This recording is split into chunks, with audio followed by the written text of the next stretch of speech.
ازيكم عاملين ايه؟ يا رب تكونوا بخير يا دودو. بصوا عاملين ايه؟ كام 50 كيلو بطاطس لسه لو ما كفاش هنقلي تاني. النهارده بقى انا عازمه مين؟ عازمه مين؟ طلعي صوتك سمعيهم. انا هتعرفوا انا مين بقى ولا ايه؟ خليكم في اخر الفيديو شوفوا انا مين. النهارده عازمه اروح انت قلتي بسرعه نقفل الفيديو. عازمه اروح على اكتر اكله هي بتحبها. يلا بقى انا هخلص كل البطاطس دي. احنا مش هنقوله ايه الاكله، هخلص كل البطاطس دي، شوف الاكل اللي محتاجه البطاطس دي كلها وبعد كده هرجع لكم تاني. كده احنا خلصنا البطاطس وهنخش على ايه؟ البصل. على البصل. يبقى كده الاكله ايه؟ شانول. لسه مش هنقوله دلوقتي بصي جايب لي فدان بصل عشان الاكله دي بجد بطاطس وبصل بطاطس وبصل اهم حاجه فيها. اكيد الناس عارفه يا بنتي. تاني لما نشوفوا بقى تعملوا ايه. طبعا الاكله دي ناس كتير قوي بتحبها وناس كتير برضو مش ما بتحبهاش قوي، يعني على حسب. في ناس كتير فعلا بتقرف منها. فهي اكله الصراحه بتحب اللمه، وطبعا بصي عامله معانا واجب قوي قوي قوي. واحنا انا اتفاجئت الصراحه، يعني انا كاروى اتفاجئت ان هي بتكلمني وكده والكلام ده، احنا ولا مرتبين ولا قايلين هنيجي ولا نعمل. اما تيجي مفاجاه كده بتبقى احلى حاجه. فالعزومه برضو ليا مش ليا لوحدي، احنا مستنيين مين؟ عمتنا بس هي مش موجوده. يا رب ايه ومين تاني؟ حمو وحمو. فيا رب تيجي بقى وكده. ايه رايكم؟ لا مروق التركي وبصي مروقين علينا. يلا اي خدمه اي خدمه. احنا بقى مستنيينكم تعزمونا على جمبري. تيت مستنيين رد الاسبوع يبقى جمبري. تيت ان شاء الله. انتظروا الفيديو عندي بعد سنه ان شاء الله. سنه؟ اكون لميت حق فلوس الجمبري. نعم. ها عرفت ولا لسه؟ كمية فلفل بقى وطماطم. طماطم نقطعها على الاكل اللي احنا هنعمله، طماطم نقطعها جنب الاكل اللي احنا هنعمله بالظبط كده اهو. بس هي الاكله دي ما بتحبش الطماطم قوي، يعني الثانيه بتحب الطماطم اما الثانيه ما بتحبش الطماطم. الثانيه الاولى بس مفيش خيار بقى النهارده، مش مهم. لا مش دي مهم. الحاجه الوحيده اللي احنا طالما في بصل مش مهم وفلفل. سمعت ان الخيار بيبقى بيظبط حلو مع انت كده بتغششيهم. ماشي يا جماعه معلش. هنقلي فلفل كتير، بحب الفلفل قوي المقلي. وليمون كتير. لا يلا نقول لهم بقى خلاص كده.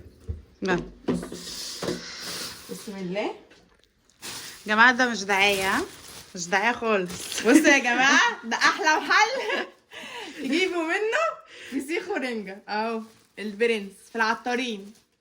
العنوان شارع اسماعيل مهنا العطارين الاسكندريه. والارقام اهو، خدوا سكرين اطلبوا منه اهو. قولوا ان انتوا تبعنا، قولوا ان انتوا تبعنا وهيظبطوكوا. بسم الله كل حاجه. بصوا احنا جايبين حاجه مخليه بقى عشان ايه؟ ما عندناش طاقه نخلي. مروقه على اروى عشان لو ما كانتش مخليه كانت اروى اللي هتقعد تخليها اصلا. الحمد لله ربنا انعم عليا. بصي بقى يا اروى يا جماعه بصي بتعشق حاجه اسمها بطاريخ الرنجه، بتعشقها. هي على الريحه. بصوا شايفين؟ دايب والله العظيم. هي زبده بطارخ بقى احلى حاجه دي في الحياه، احلى حاجه في اليوم كله. اللي هيقرب منها الريحه طلعت ايه؟ الريحه طلعت اهو. بصوا طبعا اللي عايز سليم بيجيب واللي عايز مخلي بيجيب. احنا انت عايزه ممكن تشتري سليم وهو يخلولك، يعني انت مثلا تشتري فسختين 3 4 وتخليهم وتاخديهم، وساعات انت بتقولي له عايزه كيلو مخلي. هو الاسعار احلى من بره بكتير بصراحه، الحاجه نظيفه. سامعيني؟ عشان لو حابين تبعتوا حاجه تاني. ودي الرنجه هنقطعها بقى نعمل سلطه رنجه. ها تحفه. ونسيب رنجه كده ولا عايزه رنجه كده وسلطه رنجه ولا نعملها كلها سلطه؟ اعمليها كلها سلطه خلاص. شايفه كده؟ انت ايه؟ براحتك. انا بحبها سلطه. اعمليها سلطه، انا برضو بحبها سلطه. حمو بيحبها ايه؟ سلطه برضو. خلاص نعملها كلها سلطه رنجه. والبطارخ دي والبطارخ نحط عليها بقى زيت وليمون. حلو بقى، تعالى نعمل مع بعض. انا مش هستخسر فيكم حاجه. نجيب الابور. يا جماعه عايزه اقول لكم الريحه فظيعه. بصوا استنوا ندوق معاكم. انا قلت لها ايد مد ايدها على البطاريخ هقطعها، انت ما سمعتنيش؟ كنتش واخده بالك؟ ما انا قلت اكل والفيديو شغال عشان ايه تعرفوا مين اللي هيعمل فيها كده. ماشي تعالوا بس ننزل الاول ايه، نحط الطبق مسطح ولا حلو ده؟ حلو ده. لا حلو ده عشان خاطر ايه، عشان نحط الزيت والليمون والخل اهو.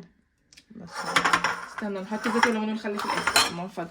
اه ده ممكن بقى تقطعيه، مش هتحطيه كده ماشي يعني، تقطع حتت صغيره كده. بيه الاول كده كده من فرط جماله اذوب اذوب اذوب. بصوا ما شاء الله شايفين يا جماعه اقسم بالله. عايزه تقطع صغيره بصي. خلاص أيوة انا هخلي كده. لا تقطيع بقى كده اللي هو تاخدي حته على قد اللقمه كده، فاهمه؟ طيب استني بقى انا هشغل اروى، هنشغله اروى دلوقتي هي بتقطع الفسيخ ده عشان انا هقطع الطماطم على الرنجه. ايوه انا هعمل سلطه الرنجه وانت تقطعي الفسيخ ده حتت وت ايه تحطي بقى الليمون وكده. هنجيلكوا تاني. ماشي عايشه اروى. ايوه نقطعوه كده ايه اللي ياخد حته ياخدها على قد ايه، قد اللقمه بتاعته، عشان هما مش بيحبوا يزفروا نفسهم والكلام ده. في نفس الوقت بصي يعني كله ايه مخلي عشان ما يبقاش فيه تعب، مفيش مجهود اهو. نعمل كده ايه، انا كمان بقطع الرنجه حتت عشان خاطر لما اعمل السلطه. النكديه بتاعتنا وصلت، النكديه بتاعتنا وصلت خلاص. هقطع اكمل بقى الكميه وارجع تاني وانا بقطع لكم طماطم. بصوا كده ايه رايكم؟ كفايه كده طماطم صح؟ حلو كده طماطم؟ كفايه فلفل ولا ايه؟ عشان ما تبقاش حاميه. بصي هتبقى اروى وهي بتقطع الرنجه. احنا مسهلين الدنيا، احنا بنقطعها بطريقه عشان ياخد اللقمه لقمه كده، مش ايه مسهلين الدنيا اخر حاجه.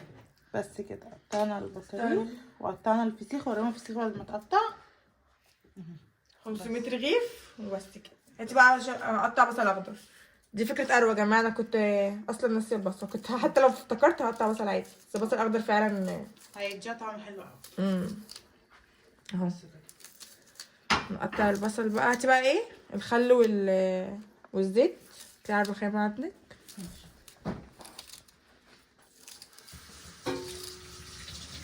اهو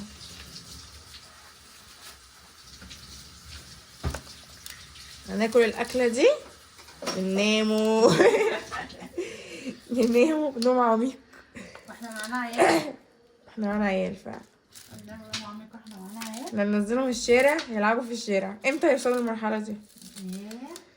طب لما دادا يكبر يوصل لمرحله الشارع هتنزلي يلعب في الشارع؟ مع ابوه.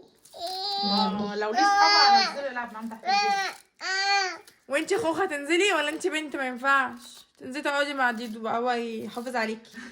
اخدكوا السايبر معايا، هو يحميكي، اخوك الكبير اخوك الصغير صدقني. لا هم قد بعض.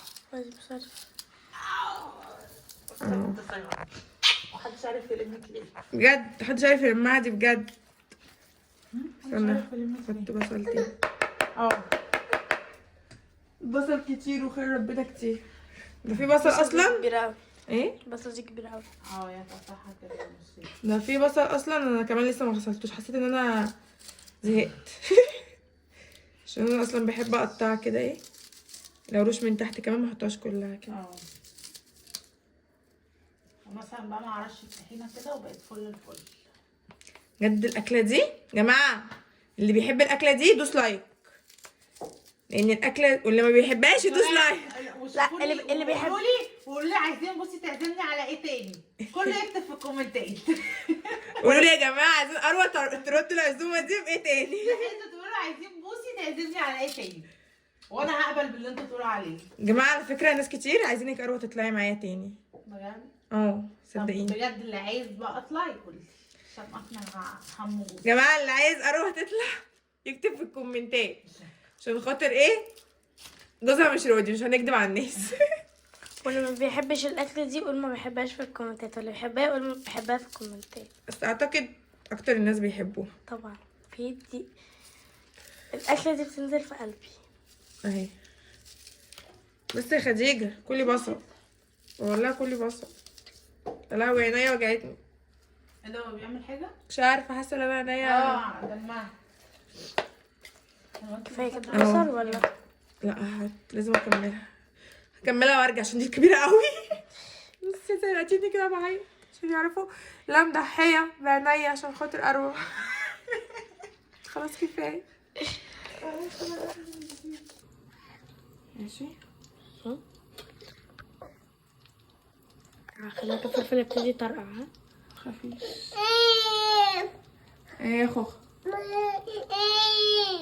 حطوا ما تستخسروش.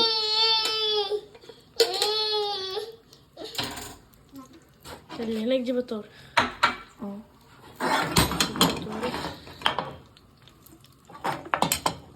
انا مش قطع بطارخ.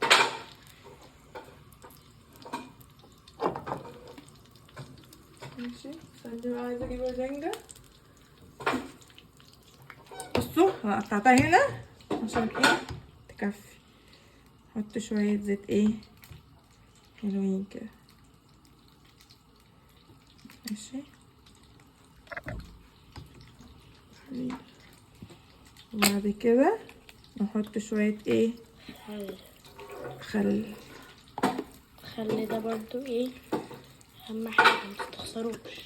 نحط هنا خل ونحط هنا خل ونحط هنا خل ونحط هنا خل تاني. ماشي كمان هنقطع الليمون ونعصره بس كده. مش هنقطع الليمون ونرجع لكم احنا بنعصره.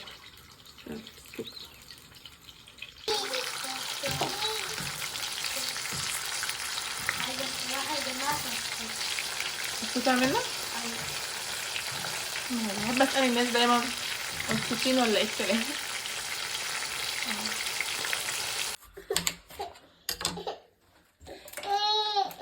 ايه يا خلاص. ايه يا قلبي. ايه انت.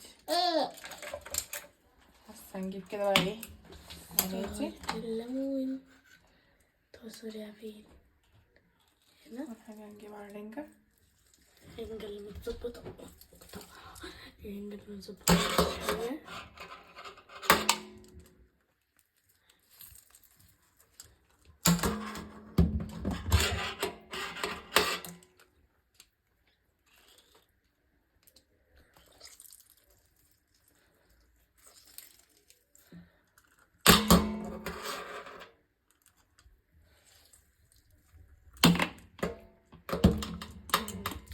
حطوا ما تستخسروش.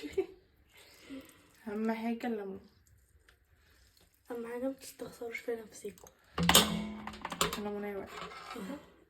هنيجي هنا كده هنا نحط ايه ليمون. مش هنكتر قوي برضه عشان ايه ما في حد ما بيحبش ليمون كتير.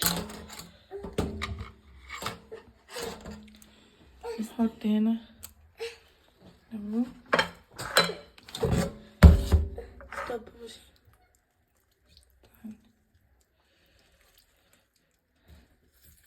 ماشي. هنسيب بقى ايه ليمون هنا. اللي عايز يحط يبقى يحط.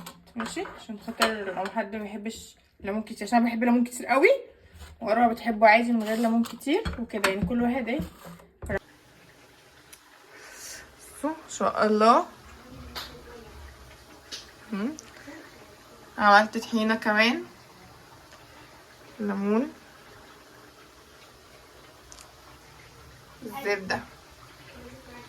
زبدة بطارخ.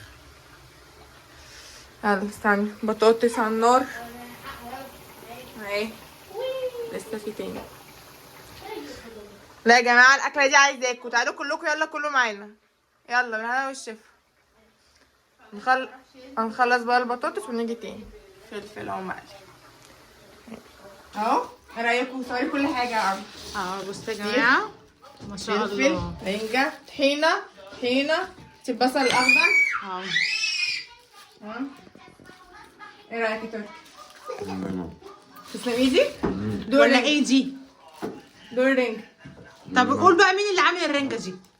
يلا شوفك هتعرف ولا لا. عارف والله ده مونديال ولا بقول لك مين اللي عامل الرنجه دي يعني؟ هو انا يا بوسي. السلطه يعني. ايوه ده عن النور. على فكره في بطاطس اكتر بس مش عايزه تطلع من على النور. لسه على النور. انا قولي الاول انت مبسوطه ولا ايه؟ جدا اقسم بالله. الواحده مالهاش غير سلفتها برضه يا جماعه والله. انا باكل بقى طبعا. بوسي اللي قايله لي ان هي دافعه كل ده، صح يا تركي؟ مين اللي دافع؟ عارفه انا دافعه ثمنه ايه؟ عدد المروحه عند اختي. دافعه ثمنه عياط وزعل. خلاص يا جماعه مش هنخش في حوارات. لا تعالي بس. كلي بقى. ايه رايك في الاكل يا حمو؟ ان شاء الله. بجد؟ لا قول تحفه. لا خطير. في ايه انا كنت بعذبك ولا ايه؟ انبسطتي يا رنا النهارده؟ بص يا جماعه اصل جوز احنا كنا مصورين فيديو بيتمسح. بجد يعني هو الكلام اللي هقوله دلوقتي بجد كان طالع من قلبي، بس هقوله تاني يعني مش مهم. يلا بس المره دي ايه كلام وخلاص. لا كان طالع من قلبي، كنت بجد مبسوطه قوي. بص يا جماعه والله العظيم بجد اليوم لا كان حلو بس قوي. اول انبسطتي اول النهارده؟ بامانه اتبسطت والله العظيم. يعني كنت حاسه كده ان اليوم تغيير؟ طبعا يعني مش متعودين ان انا اجي عندها، فبتروح عند حد فبيبقى تغيير بالنسبه معزمه لي. كل يوم كل يوم. فبجد بس هو اصلا عارفه يعني ايه الحاجه ما بيبقاش مترتب لها بتبقى حلوه قوي. احنا ولا مرتبين ان انا كنت مسافره ولسه جايه من السفر امبارح والله العظيم يا جماعه اصلا التركي كان جايب الاكل نتغدى عادي وكده مفيش اي حاجه. حسيت كده لا انا عايزه اكلمهم، يعني كلمت قرة وكلمت ماما حماتي يعني زي ما عرفتش تيجي بقى عشان كانت مش في البيت كانت بره. اتصلت بيهم وكده حسيت ان احنا عايزين ناكل مع بعض، ما حسيتش ان انا الاكل هتنزل لي لوحدي كده وحياة ربنا. بس بجد كان يوم حلو دوشة. والحاجه يعني بجد الاكل كان طعمه حلو يعني هو وربنا يبارك فيه وتسلم ايدك اللي انا كنت بقوله في الفيديو الاولاني ان انا بجد ما كنتش بحب بوسي. كل مره بتفاجئ. بجد ما كنتش بحب بوسي وحصل ما بيننا مشاكل كتير وما كناش متفاهمين خالص. خدت الصدمة انا بقى، خدت الصدمة يا جماعة بجد. بعد ما قعدنا نتكلم كل ده عايزة اقول لكم ان انا اتصدمت ان الفيديو طلع من غير صوت. مش عارفة الفيديو ده ماله، يعني احنا سجلنا واحد قبل ده واتمسح، سجلنا ده وطلع من غير صوت، مش عارفة في ايه يعني. تقريبا الفيديو خايف نتحسد، بس انا قلت ابدا ولو انا لازم اطلع احكي لكم كل اللي احنا كنا بنقولوه. هحاول على قد ما اقدر افتكر بجد، هو الكلام بيطلع مرة واحدة بس هحاول افتكر احنا كنا بنتكلم عن ايه. يعني متضايقة جدا والله العظيم جدا جدا جدا. يعني كنا بنحكي قد ايه بنكره بعض. كنا بنحكي قد ايه كان في ما بينا مشاكل، وقد ايه ما كناش طايقين بعض خالص اول ما عرفنا بعض وكده. بس طبعا ما حكيناش تفاصيل. احنا قلنا يا جماعة لو عايزين تعرفوا تفاصيل وعايزين نحكي كل حاجة او كل اللي حصل ما بيننا من ساعة ما عرفنا بعض، كل المشاكل واسبابها وكده، حطوا 500 لايك. انتوا قدها وانا عندي ناس كتير تقدروا تحطوا 500 لايك.